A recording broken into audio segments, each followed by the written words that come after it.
Hello, and welcome to Risk at Work, Risk Connect's educational web series. I'm Scott Fenstermaker. I'm the head of digital marketing.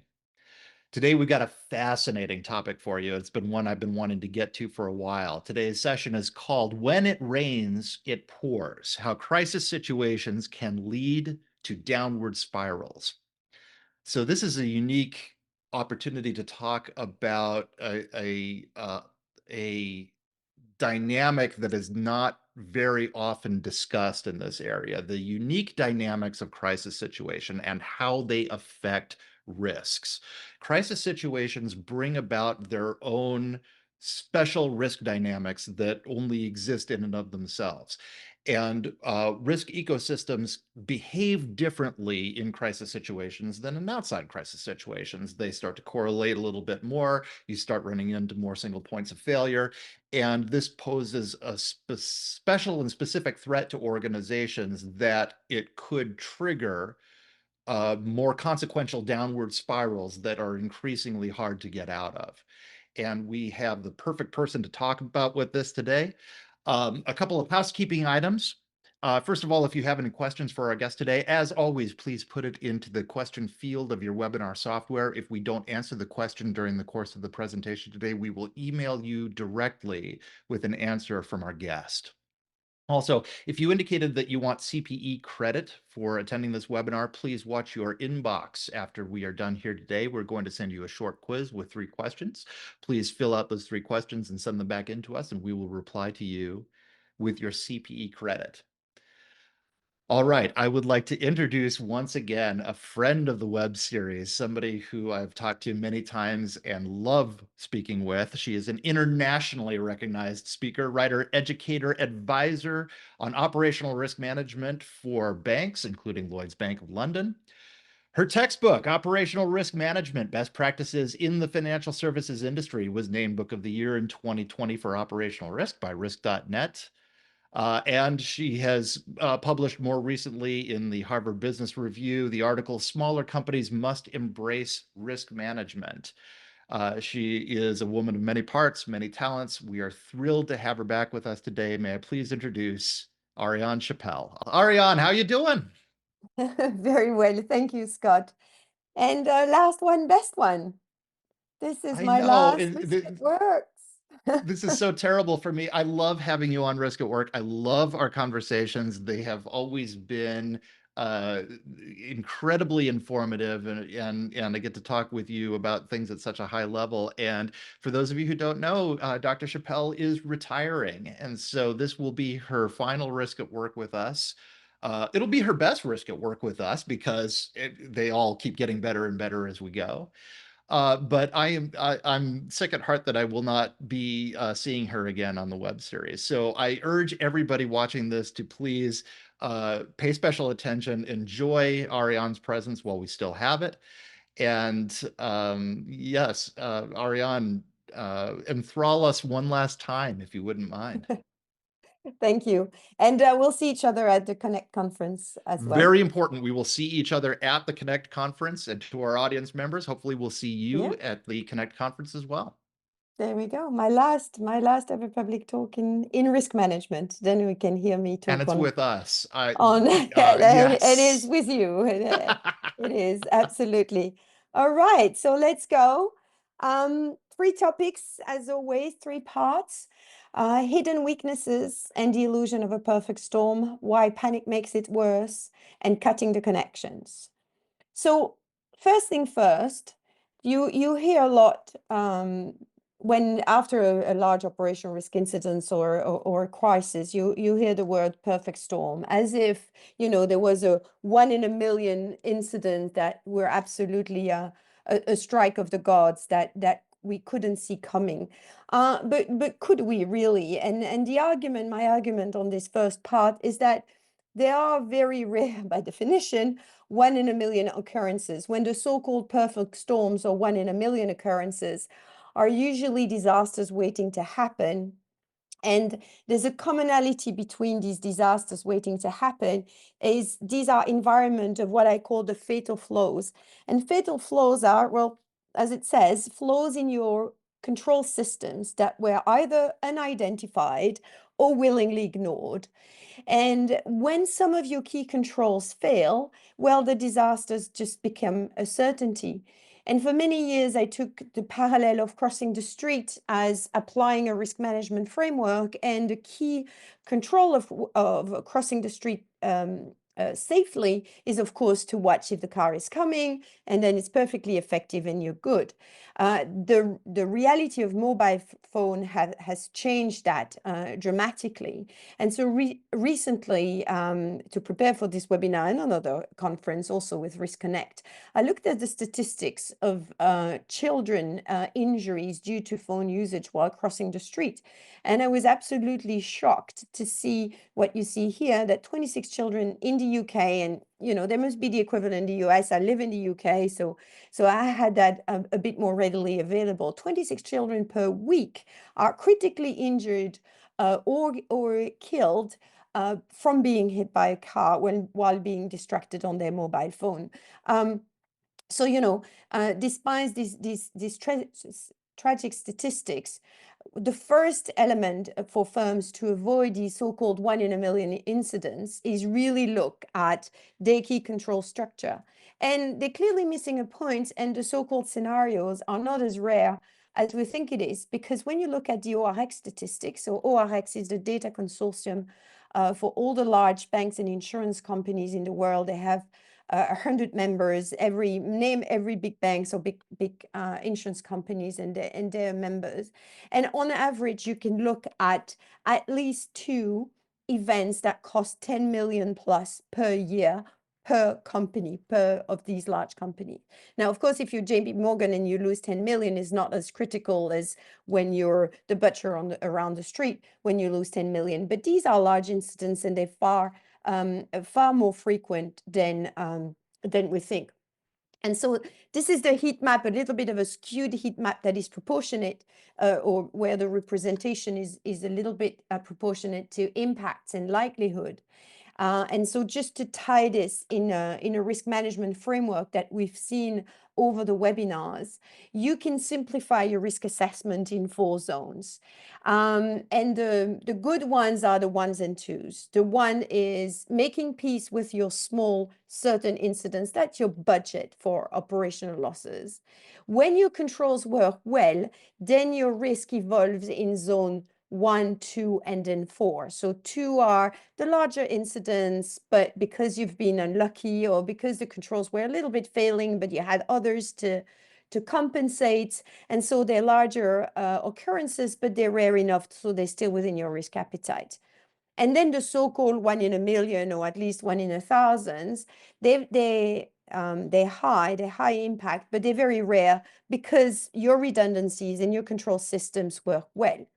But that's the theory. In practice, there's a lot more risks in zone 3 where you have these fatal flows. So to the risk managers listening, I would say, don't spend so much time as assessing the risks, because risks are not visible, but assess your control systems and your redundancies, because that's where solidity and anti-fragility is. And on the note, and if you listen to me before, I'd like to back what I say from other people in literature, and 2 amazing books on that topic. The 2 I selected, I'm not saying they're the only ones. Grey Rhino by Michelle Wacker, and Willful Blindness by Margaret Effernan. So Grey Rhino was a book that was exhausted, out of print during the COVID years, because what's a grey rhino? A grey rhino is a very large risk, a very large issue that we know is a problem and that we choose to ignore, and we choose to ignore until it's too late. One of the case studies she spends time on is the collapse of a bridge in Minneapolis that led to an absolute human disaster. On a more anecdotal less of yeah, less tragic, let's say, example in infrastructure in my country, Belgium, in Brussels. Some tunnels collapsed, hopefully during the night, not killing anyone, and the maintenance was overdue by 30 years. Okay, so these are not one in a million events. These are absolutely unforgivable weaknesses in our control system. And without reopening the COVID file, we know that there were some ill-made decisions there. And Margaret Effelman is slightly different, and I encourage you to really both read both these books. Is why we ignore the first tagline in the edition that was voted one of the best, or finalist in one of the best management books by the Financial Times at the time, is why we ignore dangers at our peril, or why we ignore the obvious at our perils. Okay, because sometimes reality is the Madoff disaster, if you remember, when the performance of Madoff was too good to be true. That was willful blindness as well. And so three examples here. Quickly, but some telling statistics. Jérôme Kerviel, who's still the record holder of Rogue Trader, having lost 5 billion euros for Société Générale, which was actually the loss they made when they sold, when they unbundled the 50 billion open position he had on index market, which was more than the total capitalization of Société Générale Bank at the time. He had booked over 18 months, 947 fake transactions. That was in the report triggered by the French government. After that, there's been 76 alerts raised against his trade. It wasn't a solo traders. There was a lot of people who knew but decided to ignore, or the alerts that were fragmented and know what did the sum until female, may I add, internal auditor decided not to let go on the dodgy answer and trigger the investigation. The second example, and I always struggle saying that with a straight face, Equifax leaked the data of half of the equivalent of half of the American population. I mean, talking about a humongous mistake. In 2017, they took 76 days to identify the breach, and another more than 2 months to admit it. But when you look at their cybersecurity reports over the years, I had students at university doing that as part of their dissertations and investigations. There were years of weak IT security ignore. So at some point, you might be lucky for some time, but not all of the time. And then very tragically, and we had more recent examples, Boeing is not out of their dark years.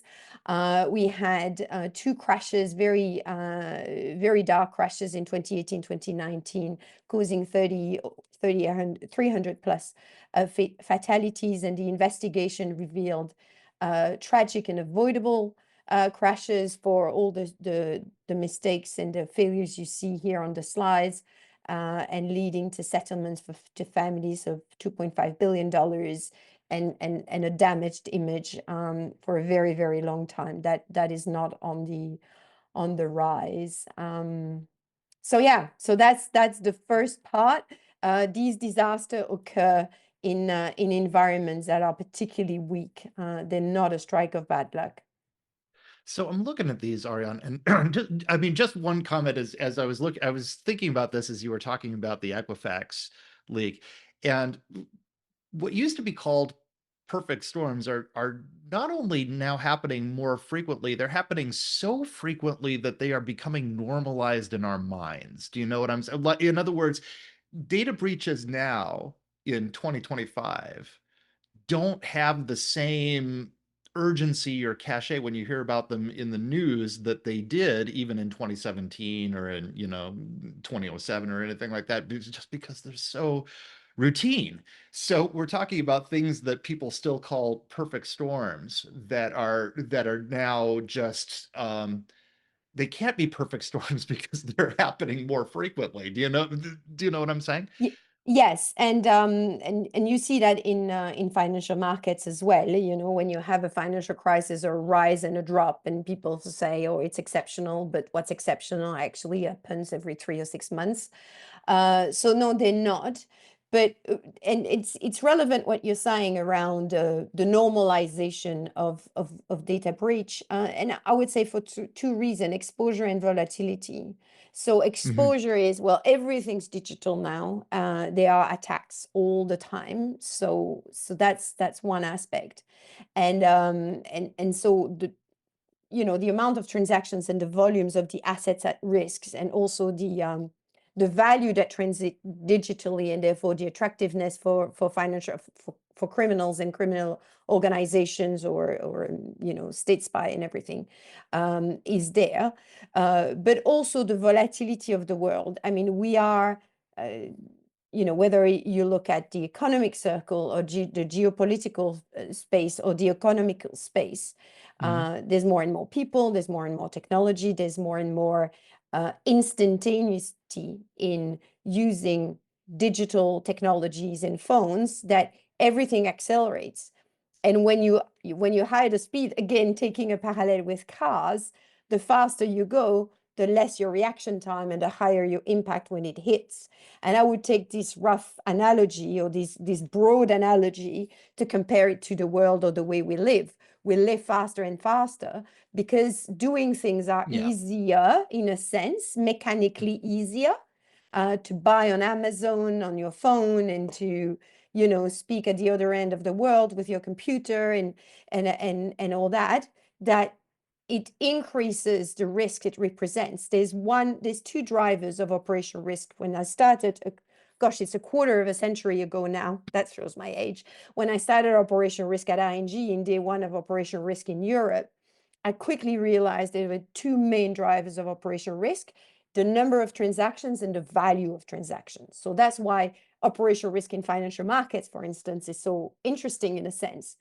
But you can generalize that to the world. The more we transact, so the more we do things, the more it increases the risks. And the more the value is involved in these transactions, um, the higher the chance of something going wrong. And I think that's one of the factors that we observe these days. Yeah, so I'm hearing two things going on as you're talking right now. So number one, you might, to go back to your car crash Mhm, metaphor from earlier, you might think that children killed by car crash is a static statistic, right? And mhm, every year so many of these accidents happen, and you might just think that the ecosystem is static, and just kind of bake that in. But it was us who added the cell phones into the mhm, ecosystem, right? So it was our action, just like it's our actions of digital acceleration, to use mhm. you to here, that change the calculus of what we're talking about, right? So there's one sense that we are taking actions that change the ecosystem such that they make perfect storms not perfect storms anymore, but just Yes, storms. The storms yes, just happen more frequently and have cause more damage. That's one dynamic going on. The second, I think it's separate, but the parallel dynamic going on is us becoming more psychologically inured to them as they happen more often, right? So, we don't jump down the throat of somebody who loses the data of 150 million Americans in 2025 the way we would have 20 years ago, right? We don't jump like, oh, there's another rogue trader and another one and another one. Part of us is baking that in mentally, which I think has a feedback loop, or could have a feedback loop effect when we talk about evaluating the next set of risks, right? We sometimes have blinders from these things happening more and more frequently that get in the way of us identifying these kinds of red flags that you're talking about. Does that sound kind of fair, or is that yes, and off on base? the two, I absolutely agree on both aspects. On changing the dynamics and changing the risk factors, absolutely. Hmm. And one illustration I would take is that not every firm realized that clearly, is growth. Okay, the more you grow, the more Mhm. you increase the complexity of your system. And we're going to talk Yep. about interdependencies of risk in a minute. So you don't your complexity don't grow linearly; it grows exponentially. Mhm. And so every business or family, but here let's talk about in a corporate, every business that decides to grow will multiply its chances for something going wrong. And Yeah. so board members and directors really need to brace themselves and adjust their monitoring systems and their resilience capacity. And that introduces also the topic we'll cover, to deal with that. That's Yep. one aspect. And the second, yes, the more things happen, the more we get used to it. It's a wonderful feature of human nature because you can basically get used to everything. But it's also very sad because sometimes you can be used to things that are unacceptable, and so that's both Exactly. a plus and a disaster. I think there's a lot of that going around. Anyway, yes, by all Yes, means, yes. please. But let's not open that topic just quite yet, Scott. I know you a little bit over the years. Let's save that Ah. for Miami. Um, all right. So section two, when it hits. So the first part is it's not as rare as you think. So when it hits, make sure, yeah, that you don't make it worse with your actions. And incident management is really important. Now, again, mixing psychology and risk management, and risk management has a huge overlap with psychology. That also makes it an interesting discipline.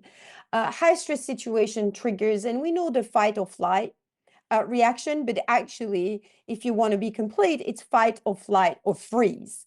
And the non-action, just like the deer in the spotlight, is just as damaging as the two others, really. Or and still, it depends on the context.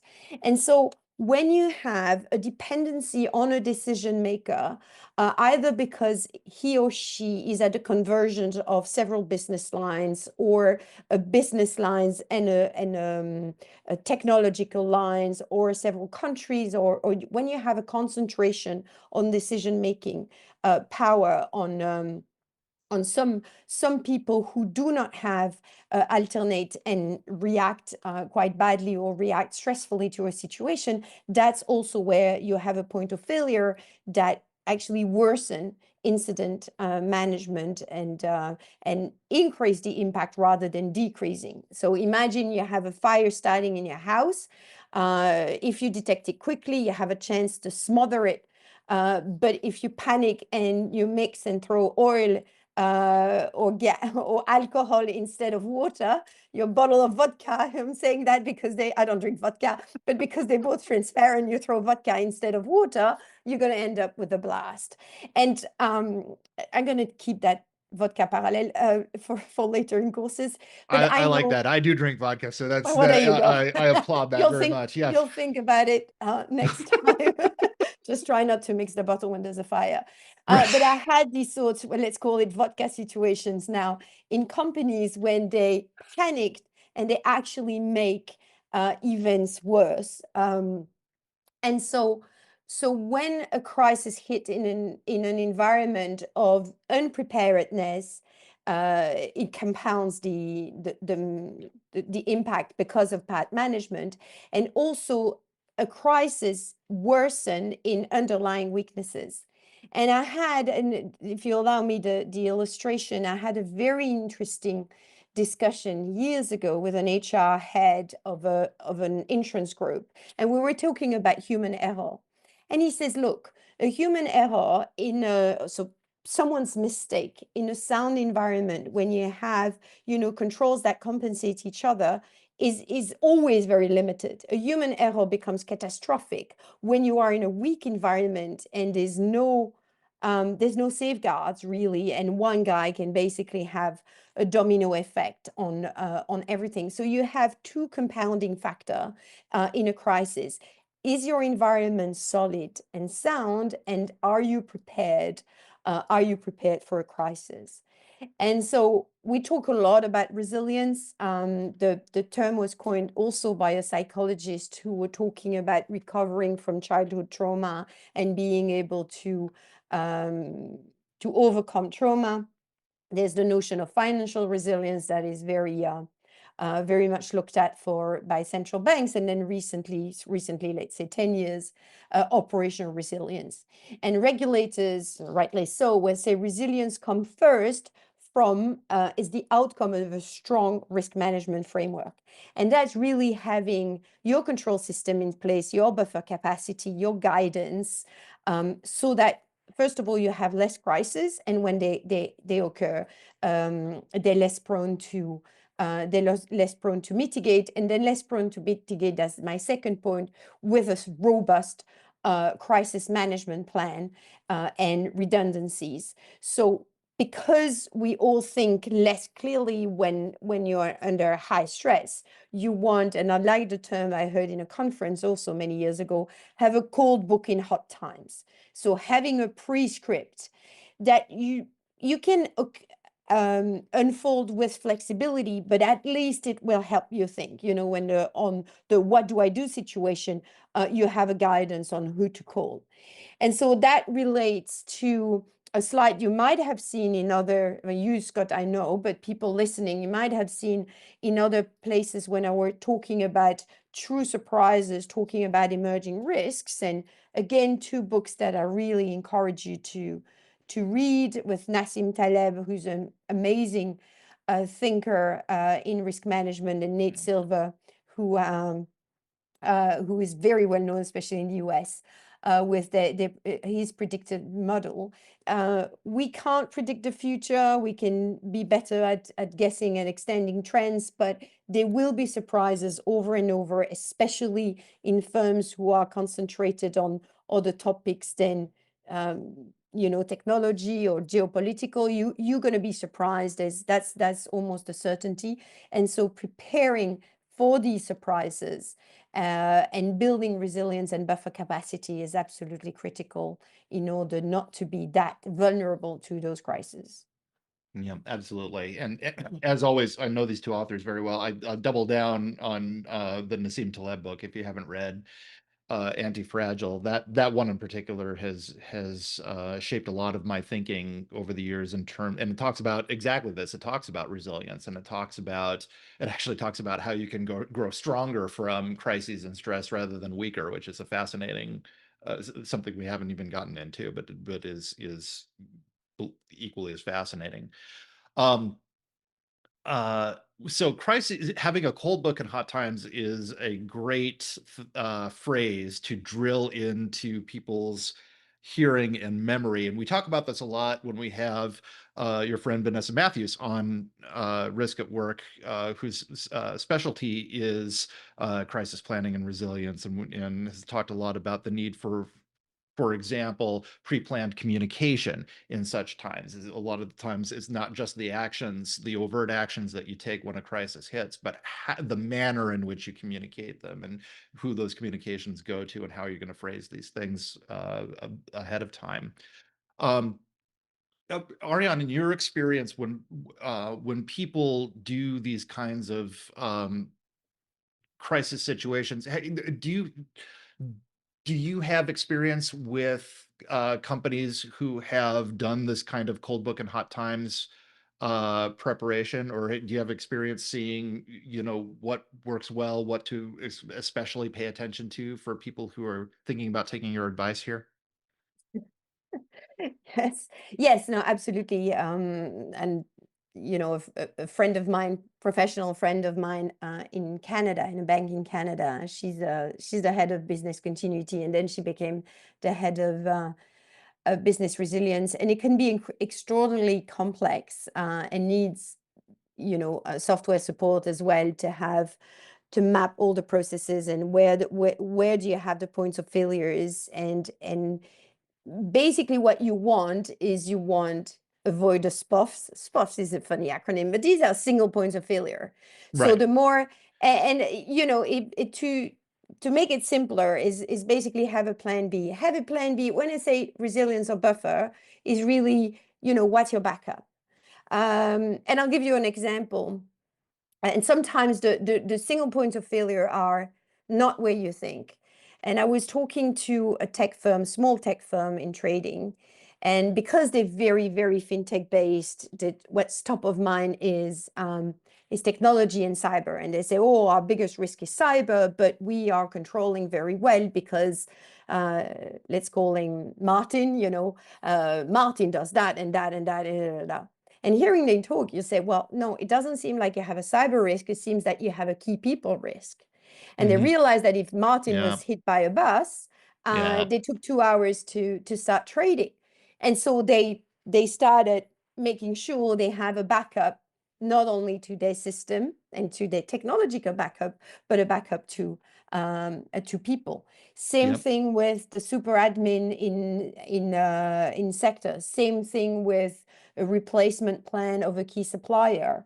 I know a senior business manager who, at the beginning of COVID times, made sure that he had several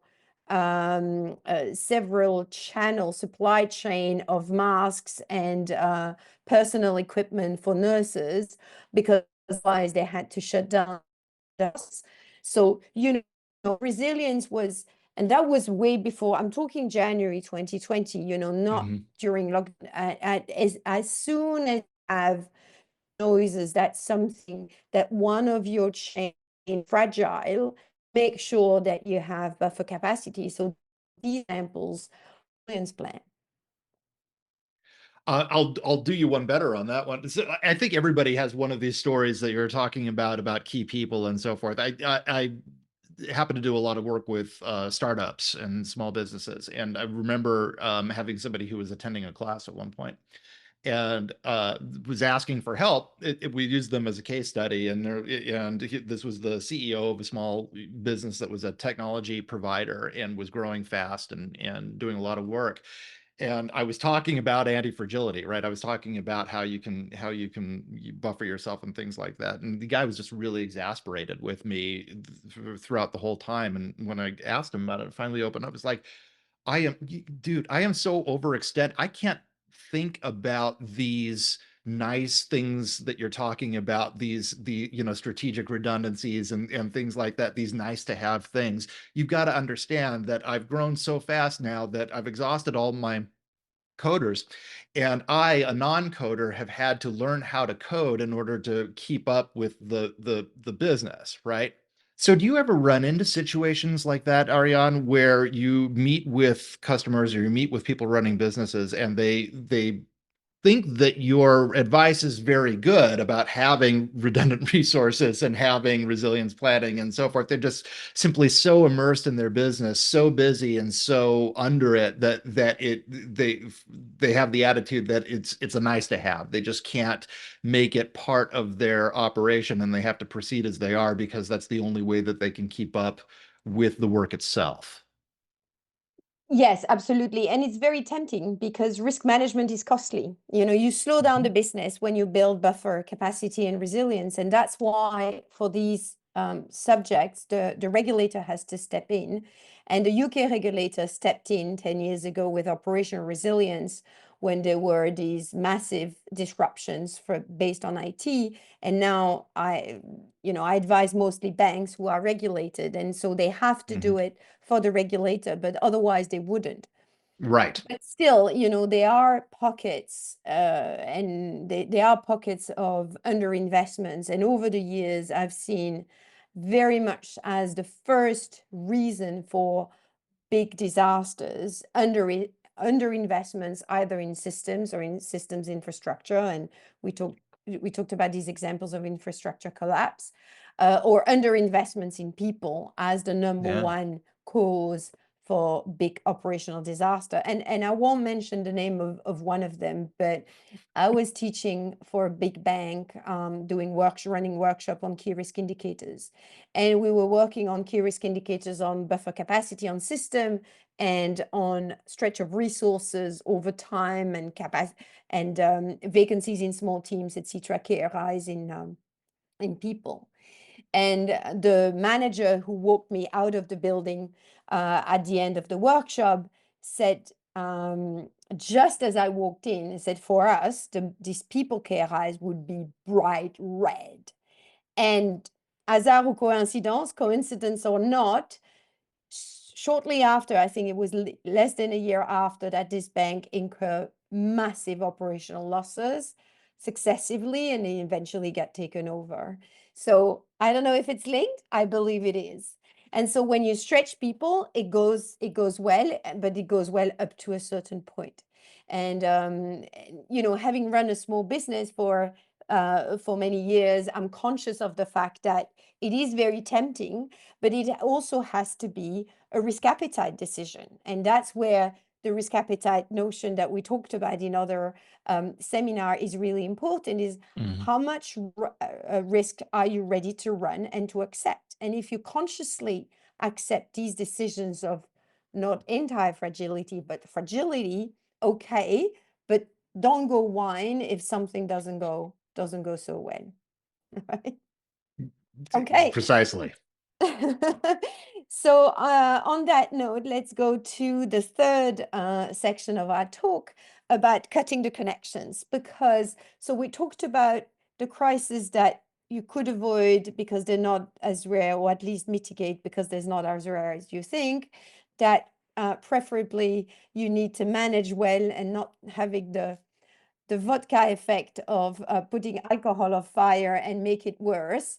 Now, just a small anecdote, because we were talking about that, an example of a bad decision. It was a disruption, an IT disruptions at a firm who used a new supplier. But just like your quarter example, the product was new to the supplier as well. And when the senior management logged on the let's say the Monday morning after the transfer of systems and platform, they couldn't find their files. And the supplier panicked and reboot everything, except that the files were just in a different folder. They were misplaced, and they erased everything instead of just looking carefully. So that was funny if it's not your business, an example of making it worse because you panic and you don't have a proper plan. So that's the last illustration of our second section. Um, so undercutting the connections, the other element is that not only one single risk can create a lot of trouble, but you have a compounding effect, or you have a domino effect. Because my argument is non-financial risks are really interconnected, just like financial risks are, for material reasons, human reasons. We talked about the single point of failure in a common manager before, and yet they are assessed and managed far too often in silos.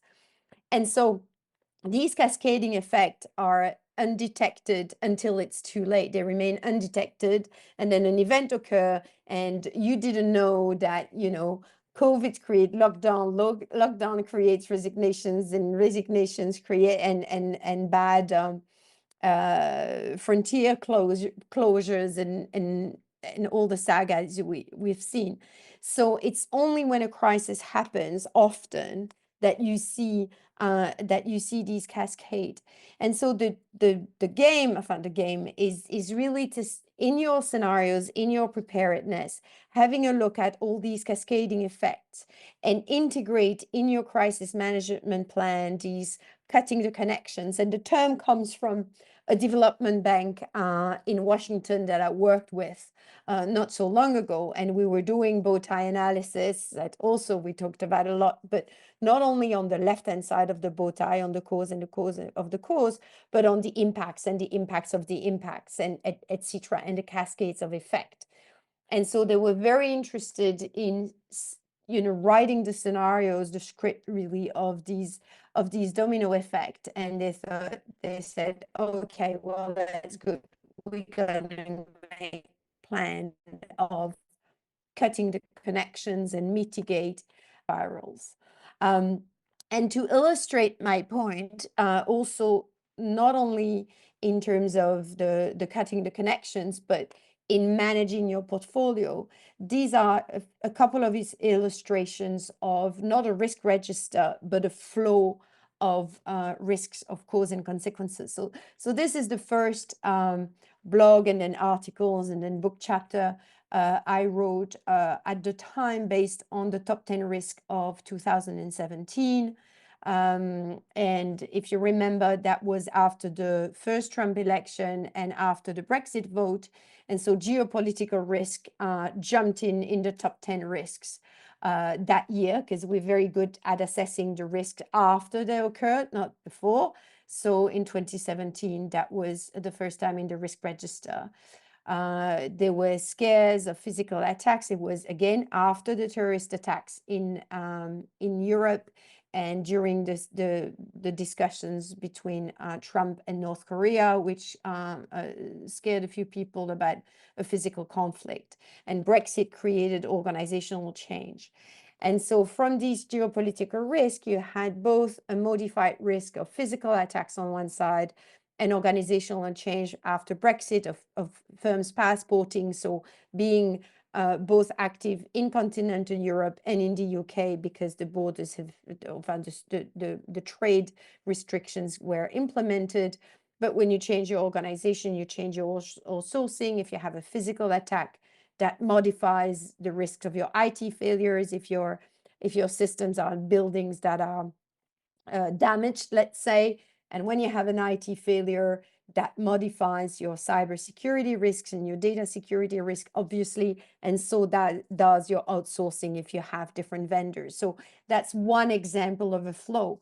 And the argument is once you start positioning as your risks or your top risk as a flow of cause and consequences, that gives you a different and much more insightful, if you ask me, insightful view of your risks. And some people know, or some people are old enough to remember that before doing operational risk, I was doing financial risk. I was teaching portfolio management before I was teaching operational risk. And in financial portfolio management, the risk of your portfolio is dominated not by the risk of the individual securities that you hold, your equities, your shares, your bond, but only by, after 20 assets, only by the correlations between those assets. And my argument is it's the same, and hopefully with big data, we can look at that. It's the same for non-financial risks. So here is a bit of a more intertwined, but I've done roughly the same exercise for the risk voted top 10 risk in 2025. So naturally, as the root risk, you have the external risk, so change in your external environment. And that goes back to your first question of why perfect storms are so often. Well, because the environment is more and more volatile, whether it's geopolitically, climate. I don't know if it's as hot in the US as it is in Europe, but that's the only topic on the news at the moment. 37 degrees in Paris in June. That's, lovely. And then AI and Gen AI. And then so that creates, if I take AI and Gen AI, that just reinforces the skill shortages and workforce changes. And we talked about that in the previous webinars, which changes processing errors, which impact cyber risks, within itself impacts business disruption. So that's one line. And so I would encourage, for those listening to me for the first time on this topic, I would encourage managers to really not only look at your risk register as a list, but as a flow of cause and consequences. And it's not very complicated. The third, and AI would be a good one, but I think business knowledge is better. And the third and last example I have on that is something I've done for a bank years ago with their top 10 risks. Instead of having it presented one after the other, I've presented it as a flow, and we're back to what we were saying about HR, and HR risks and people risk is one of my pet topic in operational risk management. And I've put inadequate supervision, which was mentioned by all their business lines, at the root cause of everything else. But when your supervision's not right, it elevates the risk of error for obvious reasons, elevates the risk of misconduct for obvious reasons. And because also project management is very important in change and in technology, it also elevates the risk of ineffective technology change. And then you have the other risks that you see in green, and I'll let everybody reads that.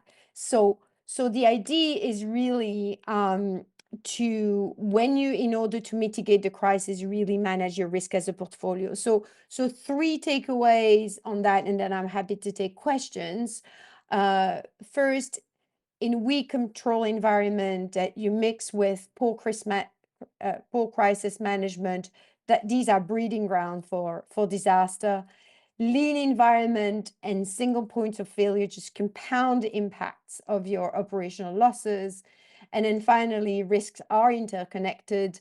So try to have a portfolio view also of your non-financial risk, not only your financial risks, and cut the connections in crisis management. Fabulous. Okay. I wanted to, I was thinking about something as you were talking about those portfolio flows, right? And Mhm, there were kind of arrows going all over the place, but you could kind of see a general flow in one mhm, direction. And it dawned on me that there is also probably some circularity and self-reinforcement to these flows, right? So for example, if you had, let's take your poor supervision mhm, root cause, right? You going back to this slide, which mhm. has leads to all of these effects, Yep. right?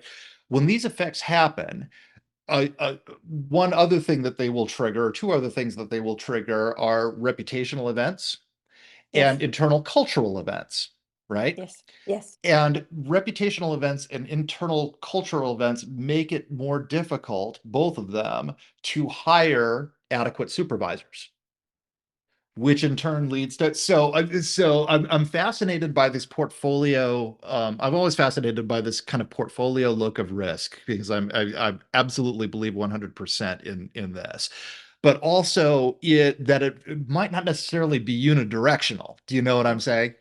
Does that make any sense, or Yes, does that yes, okay? no, absolutely. And yes, so this feedback loop, and Hmm. this that's also the feed of the downward spiral. I'm sure that's Yeah, what you have exactly in right. mind. Uh, and two examples, well, several examples, but if we take two big French banks I have in mind, Hmm. Société Générale with Jérôme Kerviel at the time, and then BNP Paribas for the 9 billion embargo fine. Also very bad management with DOJ in the US, but side comment. What you have internally, I like your point on internal culture, Hmm. because then the reaction, or I remember an investment banker that was working in a bank, I don't know if it was Barclays at the time, who had a massive fine. And the reaction is like, yeah, well, we're going to have all our bonus cuts now. Whether it's our reactions or not, we're not going to make Right. our money, and we're going to flat everything. And then they're going to be a what another manager I know called a knee jerk reaction. It's a bit panic button, and then it's really closing the stable once the horses have bolted, really. Right. So you put all these controls in place that were severely lacking the before, and now you completely over controlled, and so that demotivates a lot of people. And with one of the bank I mentioned, I won't mention who, and that was years ago, but there was, at least in the year that follows, 150 top managers that left. And so Hmm. you have, not only you have a trouble to recruit, but and I'm sure Wells Fargo and the like experience the same thing. So not only you have a trouble to recruit, but you're really bleeding out talent, Yes. which really actionate this downward spiral, because talent is the single most important resource of a firm, I believe. Yeah. Definitely for small firms, but also in large firms. The thing is, in large firms, they don't see it as clearly. Um, and maybe it's not as critical, but I think it is just as critical, because their leverage is just that important. And so you do have this compounding effect, absolutely. And so going back both to this, and I take Hmm. your point, we need a feedback loop, but that's also part to the cutting the connections, is what is the management. And so on the internal aspect is, how are you going to manage your people who are inside, who are caught in the storm, who were not, largely are completely innocent from causing the storm, but that they're still going to live with the impacts. Right. And the other element, which I haven't picked up on, but that's the opportunity now, on reputation and communication. And for those of you who heard me in the conference, and it's quite well known, is the 3 R's of crisis communication. regret, reason, and remedy. So regret is, how do you communicate to the market, how you plan, and basically apologize for what happened, and then explain, and then make sure it doesn't happen. So these crisis management plan is, of course, not only a mechanical one or a material one, but also the one in terms of mitigate the down of the image. And some firms completely outsource that. It's not it's quite Yeah. common, actually, especially in the US, actually more than Europe, in my experience, that firms hire crisis communication teams.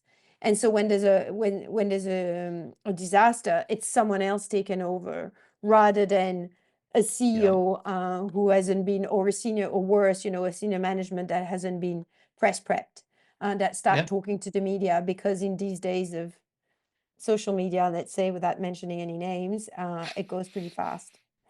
Does So let's you alluded to it, but and actually first before I want to pick up on a comment, highlight of one of your comments, when we talk about, because we were talking about culture and reputation. It's important to highlight, I think, that when we talk about resources, when we talk about buffers, when we talk about resilience, we're not just talking about the hard resources that you can see on a balance sheet, right? So culture, company culture is a resource, especially in these times, right? Company reputation is a resource.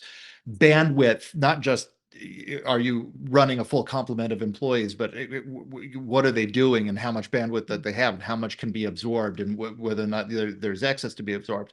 All of these things are resources. They're just not talked about as resources, and because they're not, sometimes there's a danger of missing a couple of steps of risk cascade that could be self-reinforcing. Okay, now $64 million question. We said cut the connections, right? We're all about cutting the connections.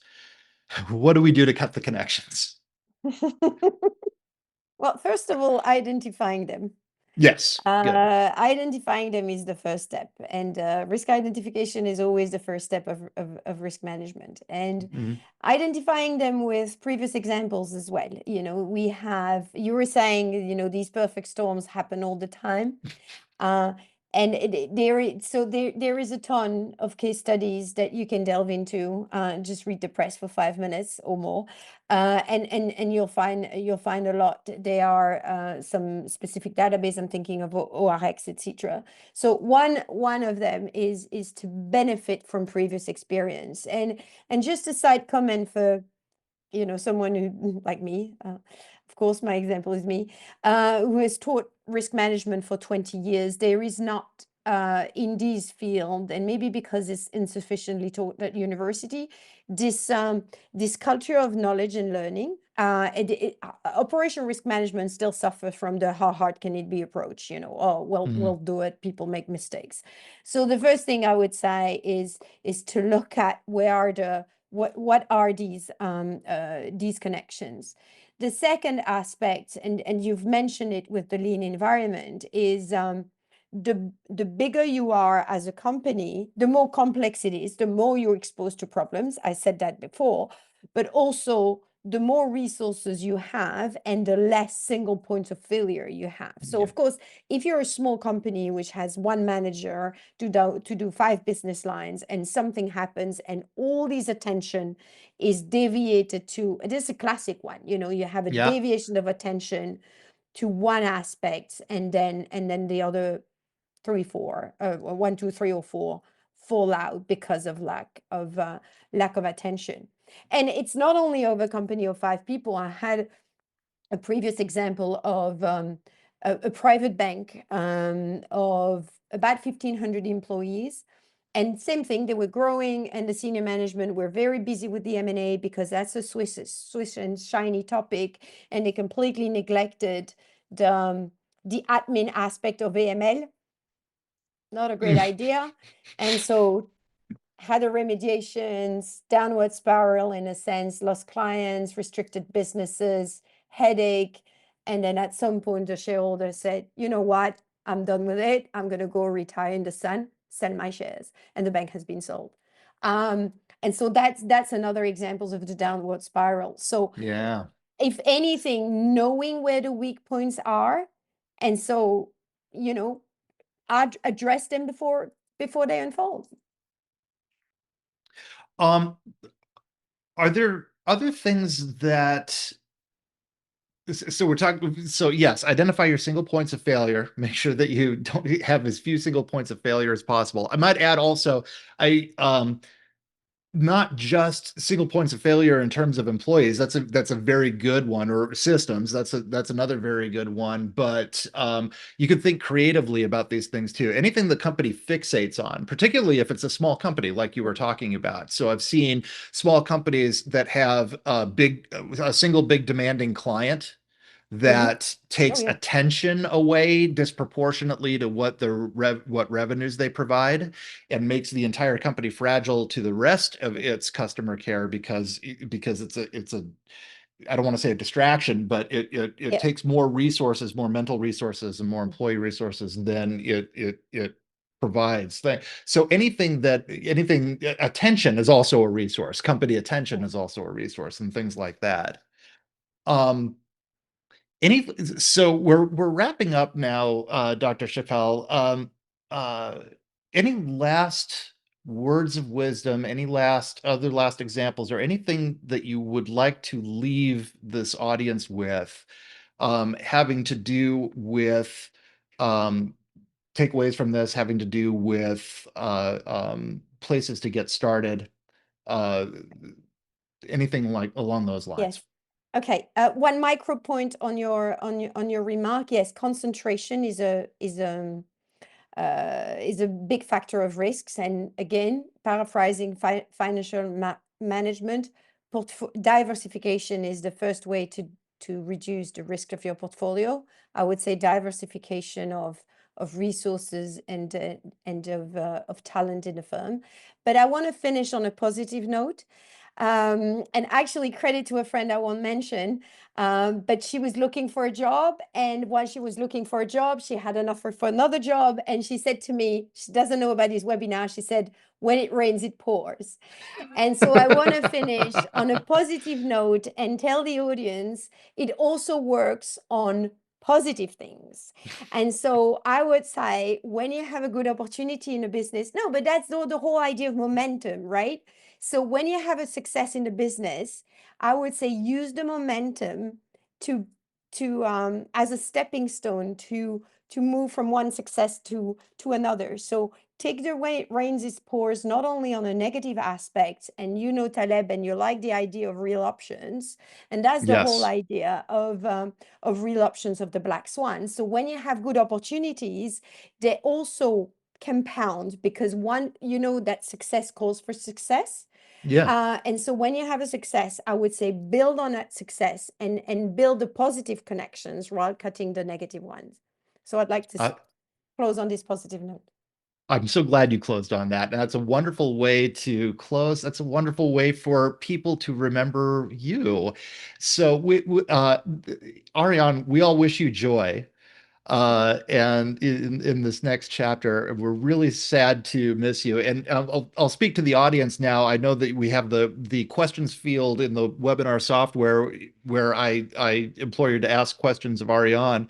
I think that Dr. Chapelle might also like to hear from you, even if you don't have a question, but if you have learned something specific from Ariane, if you appreciate something specific that she said, I know that she would be grateful to hear a response from you, even if it's not a question, even if it's just a word of appreciation and well wishes.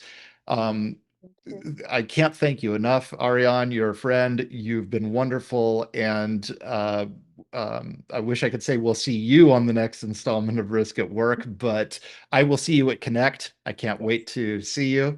And for the rest of you, we will see you on the next installment of Risk at Work. Take care.